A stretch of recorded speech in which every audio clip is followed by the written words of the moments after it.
Jai Hind student, today we are going to discuss the another topic in the chapter economic reform, that is privatization.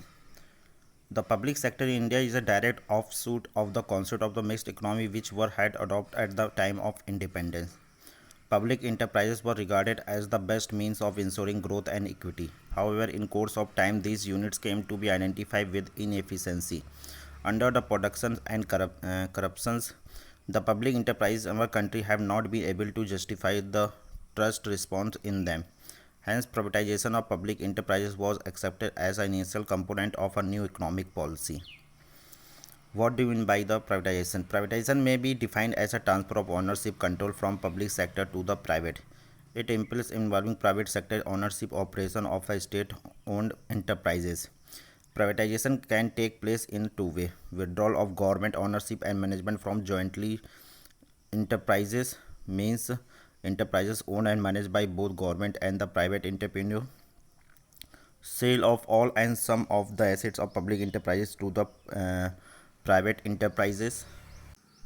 Next, disinvestment. A larger portion of public sector enterprise have been privatized through the policy of disinvestment. The sale of some of the shares of public sector undertaking to the private sector and public larger is known as disinvestment. The government has adopted the two methods of disinvestment: selling of share in PSU and the strategic sale of PSU to the private sector. The objective of disinvestment: the government of India laid down the following main objective policy of disinvestment: to release the public resources for the use of high priority area, to reduce the day-to-day interference, to give greater autonomy to the PSU for their management in order to restructure strengthen the public sector enterprises which are potentially visible, to reduce the public debt, modernization, upgradation to increase the efficiency and competitiveness of the PSU, and to reduce the losses of PSU.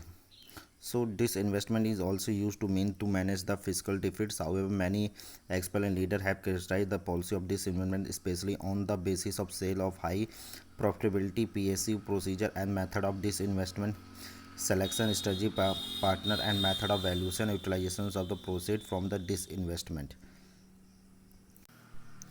Rationale behind the privatization: during the initial stage of planning, reliance on a public sector was justifiable because a huge amount of investment was required in heavy and basic industry. The private enterprise during those days did not possess that kind of resources or did not have the required expertise. The private sector in India has come long way since they have the appear too confident to assume greater role in the economic development. Those who agree with privatization said that most of the PSC in India were the incurring the losses. They suffered from inefficiency, lack of accountability, autonomy were the chronological sick.